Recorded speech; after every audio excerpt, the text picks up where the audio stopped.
equals does your device need fixing? We offer a free diagnosis.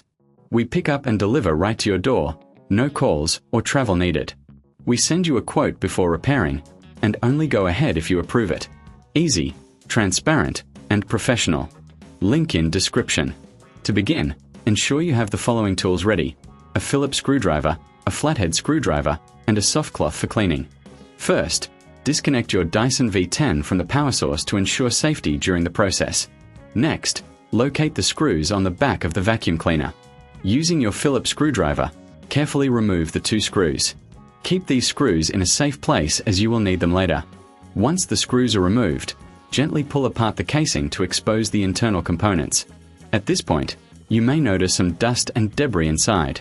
It's a good idea to use a soft cloth to clean the internal area, ensuring your vacuum remains in top condition. If you find this task a bit daunting, remember we offer professional diagnosis without obligation, so you can get expert help if needed. Now, focus on the trigger mechanism. You will see a small clip holding the trigger in place.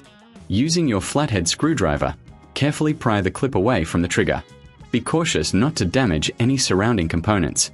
Once the clip is removed, you can easily take out the old trigger.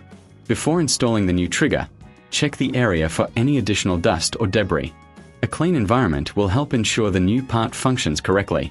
If you're unsure about the installation, don't forget that we provide pickup and delivery at your home, making it easy for you to get your vacuum serviced without any hassle. Now, take your new trigger and align it with the mechanism. Push it into place until you hear a click, indicating it's securely fitted. Next, reattach the clip you previously removed, ensuring it holds the trigger firmly in position. Once the trigger is secured, it's time to reassemble the casing. Align the 2 halves of the casing and gently press them together. Replace the screws you removed earlier, tightening them with your Phillips screwdriver. Make sure they are snug but avoid over-tightening, as this could damage the casing. After reassembling, it's crucial to test the new trigger. Plug your Dyson V10 back in and turn it on. Test the trigger to ensure it operates smoothly.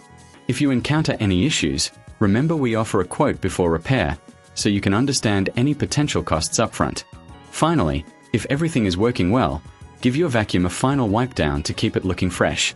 Regular maintenance will prolong the life of your Dyson V10, ensuring it continues to perform at its best. If you ever feel overwhelmed by repairs, just keep in mind that no calls, no travel is our motto, making it easier for you to maintain your vacuum without the stress. Does your device need fixing? We offer a free diagnosis. We pick up and deliver right to your door, no calls or travel needed. We send you a quote before repairing, and only go ahead if you approve it. Easy, transparent, and professional. Link in description.